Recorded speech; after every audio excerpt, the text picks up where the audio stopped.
Thank you so much for joining the Falling for Learning podcast. Today, we are getting into it, right? This is our structured literacy part 2. So as I stated before, this structured literacy is connected to the science of reading. And when you use this approach, 95% of students are going to be able to read. Hi, thank you so much for joining the Falling for Learning podcast. We have this podcast to help parents and caregivers with having the resources, strategies, and tools needed to make sure that their children are on track for learning and to stay on track for success.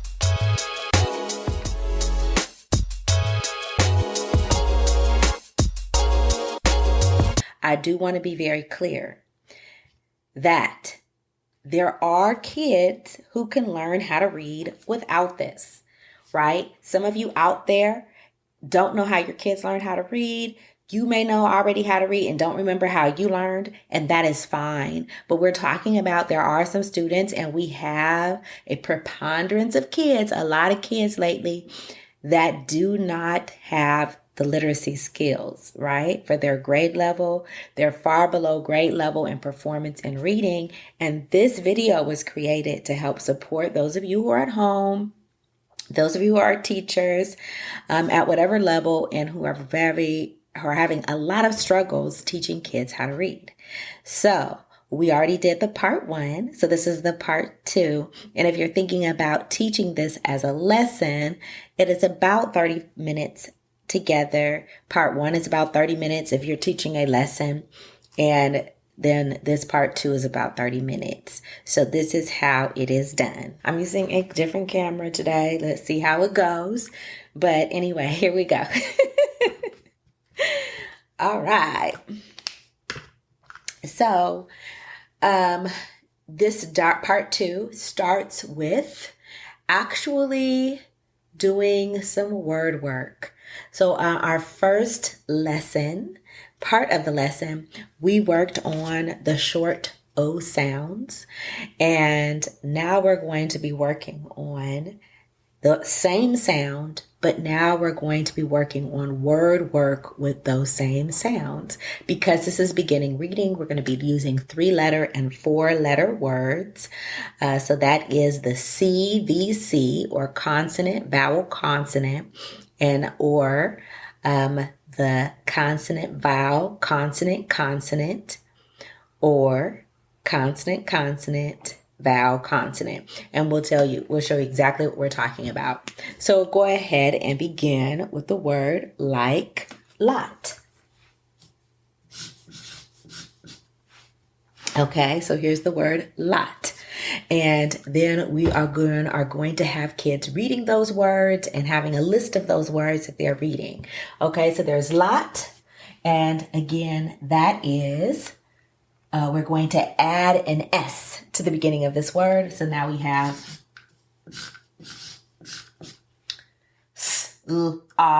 slot. And again, your children may need to sound out each one of these words several times. And again, be patient. If that's what they need, let's give it to them. Okay?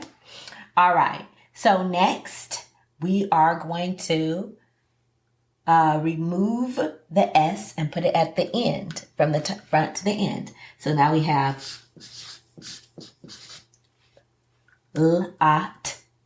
lots. And again, if you need to use that strategy of stretching out the vowel, please do so. Lots. And then add the S sound at the end. So very important that you get this right.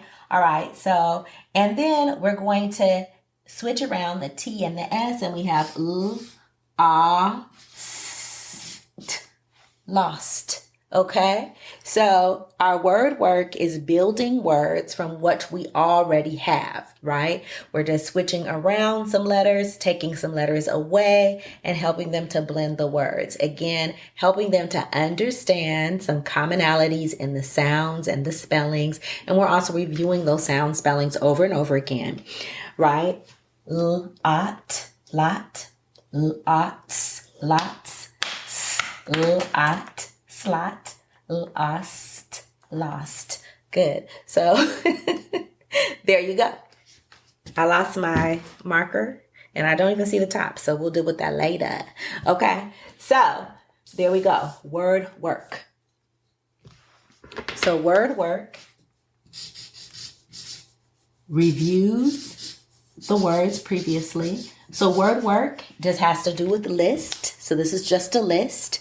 And then there's another type of word work where you're dealing with another aspect of it, which is word sorting.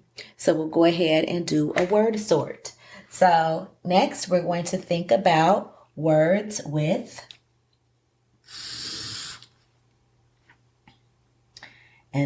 so we're going to first think about words with just 3 letters. And this one has 4 letters. So this is word work as well, but now we're sorting the words. And this is another way of reading the words and reviewing it. So now we have, which one of these words just has 3? Okay, so we're going to write lot. Okay. Now we have other words that have 4 letters. So how does this go? Which one? Slot. Okay. Now we have words with 4 letters. Lots. We have another one. Lost. So now sorting these words again helps the kids to deal with this. Now, of course, because I'm showing you like this is me doing the work. You could have kids come up and write the words individually underneath the category. You also could use cards. So here we have cards. I have the word slop, and you could go ahead and take on the word slop in that area. So that's a way that you could do it as well. So giving the kids the words and taping the words up is another strategy for helping them to get into a way of working with the words so they're not just sitting and watching you do this, okay? So you could have the word slop,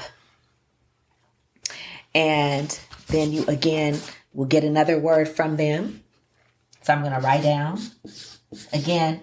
Having a Post-it note or something is a little more convenient, but depends on how you want to do it. You also could have individual letters that they're forming or even writing on a whiteboard or a piece of paper while you're doing this up here. But again, you want them really doing work, not just watching you do work. So here's a lop. Lop is like to cut off, right? You could just tell them quickly. And then we have this other word, salot. So we'll put it here again. You could post it right up here. And then you have lots of words. And then you want to practice reading those words. Lot, lop, slot, lots, lost, slop, slot. So again, don't be surprised if they do need your help sounding out these words, even though you read them together. You may need help sounding them out. So very important, make sure that you take that time and be patient if they need to sound out each one of these words again. But as they do this more, they'll get better and better at it, even as you're adding new skills and new letters and new sound letters to what they're doing. You will see an improvement. And again, we're focused in on the short O sound. So again, you are showing them that you're working on that short O sound. And they're working on it over and over again in multiple ways so that they will be getting it. And again, be very careful that you're not up here just doing all the work, that you are removing your voice, that you're giving them an opportunity to come up. They're either writing it themselves, they're either taking cards where the words are written and posting it up here for you, or, so different ways to make sure that they're involved in the process. I'm going step by step showing it to you, but these are ways that you need to consider about getting kids involved because they will get bored just up watching you. Okay? So now that we have our word sort, right? This is our word work as well. This is the word sort, right?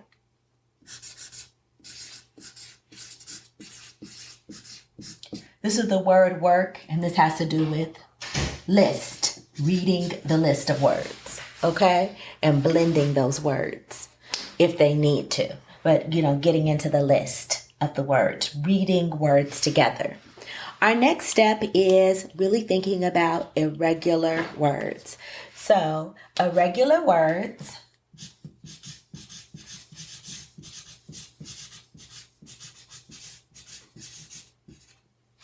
come in the form of either sight words or into high frequency words. So I'm going to write sight words.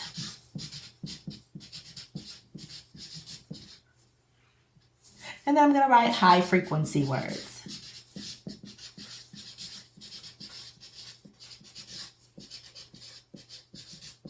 Okay, so sight words and high frequency words are words that occur in reading in text a lot of the time, right? Very high percentage of words are sight words or high frequency words. Sight words are words basically you need to memorize because they do not fall into the rules. So the sight words often break the rules. Words like are and the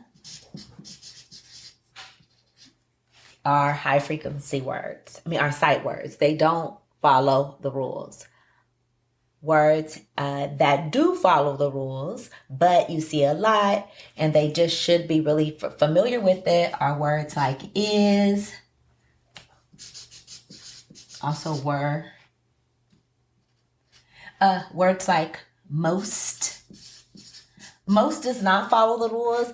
It has a long O here, right? So that's not a sight word. It does follow the rules.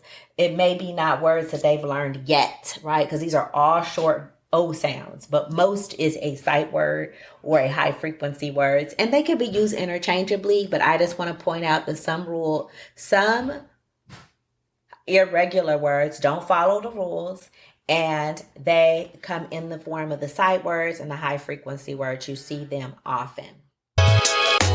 All over the United States, 75% of children don't know how to write well. Add that to the fact that so many people out there are trying to silence the voices of those who have been oppressed and trying to prevent them from telling their story. Who's going to tell your story? If your child doesn't know how to write well, I have 2 books to address this issue: The Rewrite Method and The Rewrite Method Workbook, written to make sure that parents know what to do, that educators know what to do to get their children to write better, and just not write better, but love to write. Make sure that your next generation could tell their story and they won't be silenced. Go to fallingforlearning.com today to purchase your set. Now, as they get older, there are going to be more irregular words that, and we will talk about the different forms, but I'm talking right now about the sight words and the high frequency words that don't really fit into what they usually are reading, as they're at this level where they're just doing short vowel sounds. Okay. And again, depending on their age, you're going to be building on what they already know. They might just start with the word the, and then later on you're introducing the word are, were, and the way you introduce it is you're saying this word says are, and it's spelled A-R-E. Now we want to say that A-R makes the R sound, right? R.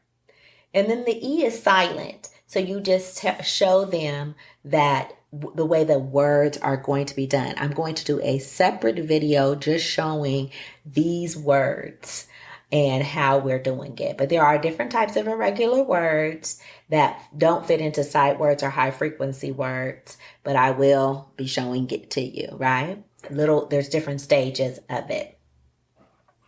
There's also, again, were. Oh, I skipped over the, the. So this would usually say the E sound or the S sound. It doesn't say either one, right? So they need to make an adjustment for that. But TH says the. Then were, ER says and the E is silent. So showing them a little bit about the rules that they'll be learning later on, but also getting into the details about how to attack these words, giving them strategies for sounding out these sight words and high frequency words. You don't want to give them a bunch. You want to introduce a couple every time, and eventually they'll have 30, 40, 50, 60 or more. Again, high frequency words and sight words. Irregular words, again, are just a little piece of this. They don't fit in all of it, and we will be teaching that in other videos. Okay, so our very last part of the structured literacy approach is connected text. Now, of course, we've been reading list of words. We've been reading individual words, but the part is we need to get them to reading texts. And I'm going to give you many resources for creating text that are based on the words. Now I'm going to do this and I'm going to kind of make it up on the fly, and you'll see that they're connected, and we're going to use some of the high frequency words at the same time. So the point again of reading these individual words is for them to be able to read phrases and text stories, eventually being able to get to the point where they could read whatever comes in front of them. Whatever text is in front of them and presented to them, they will be able to read it. So that's the goal, right? And so we need to have them practice reading connected text. I don't know if you hear movement around, but I live in a family and there's lots of people around moving and grooving. And so hopefully you have your family moving and grooving around you as well. So connected text. Okay.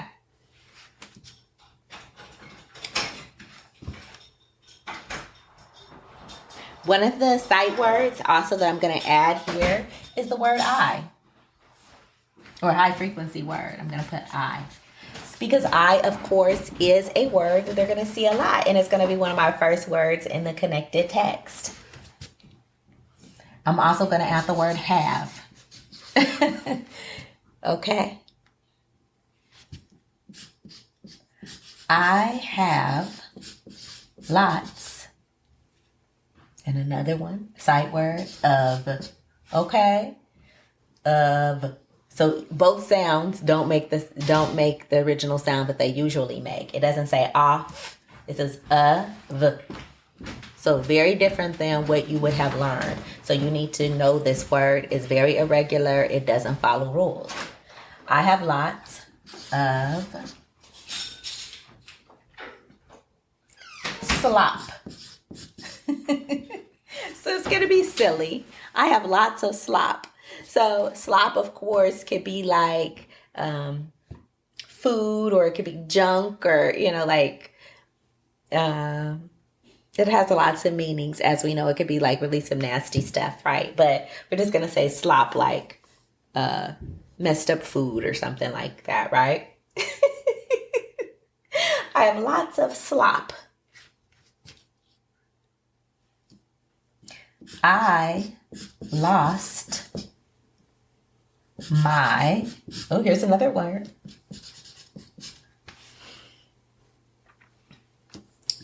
Dog. Again, we could have it will, there's another sight word, not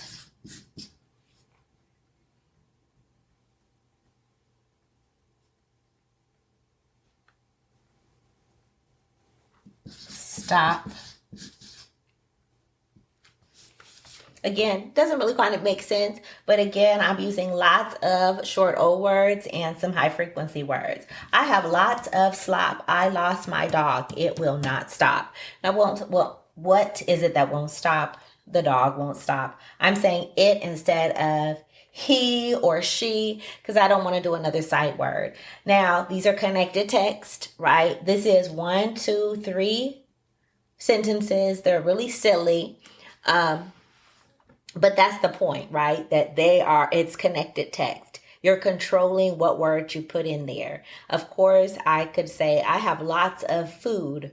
I lost my German Shepherd.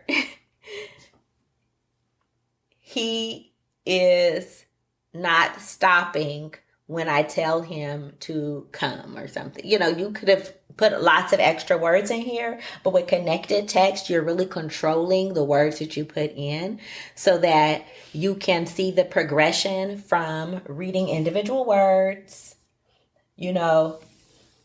noticing similarities and differences as you're reading these words, doing a word sort, then looking at those sight words and high frequency words and how they connect meaning to text, right? And then you get into sentences. So again, these are the stages of the structured literacy lesson.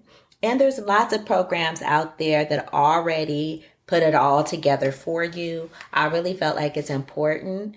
And if you're finding the value, please press that like and subscribe button so that you can stay in the know and get the breakdowns, okay?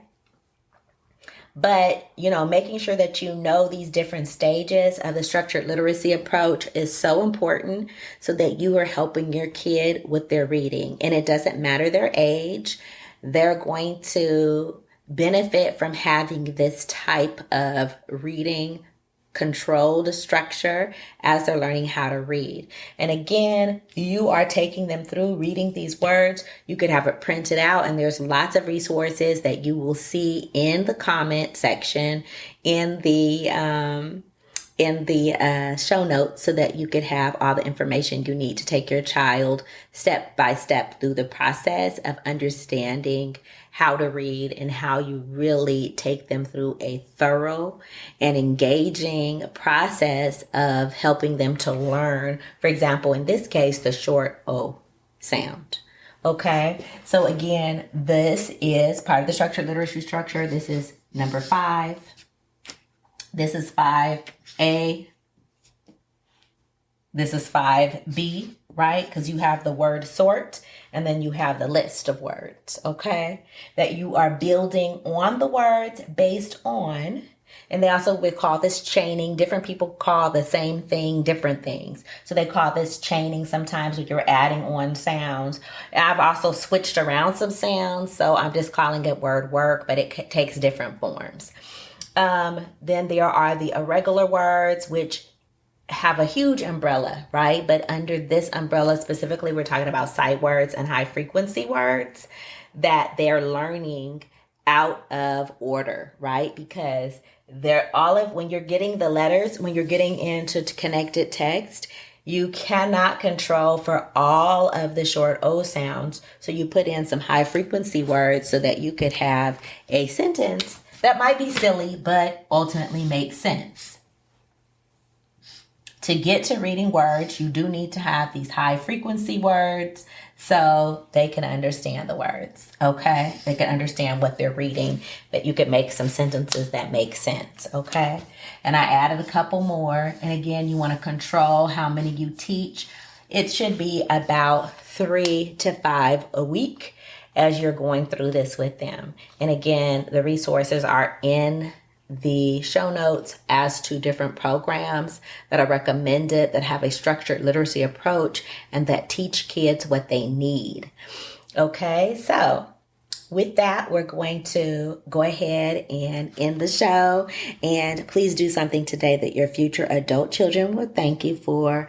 Thank you so much again for joining the Falling for Learning podcast. Thanks again for supporting the Falling for Learning podcast. New episodes go live every Saturday at 5 p.m.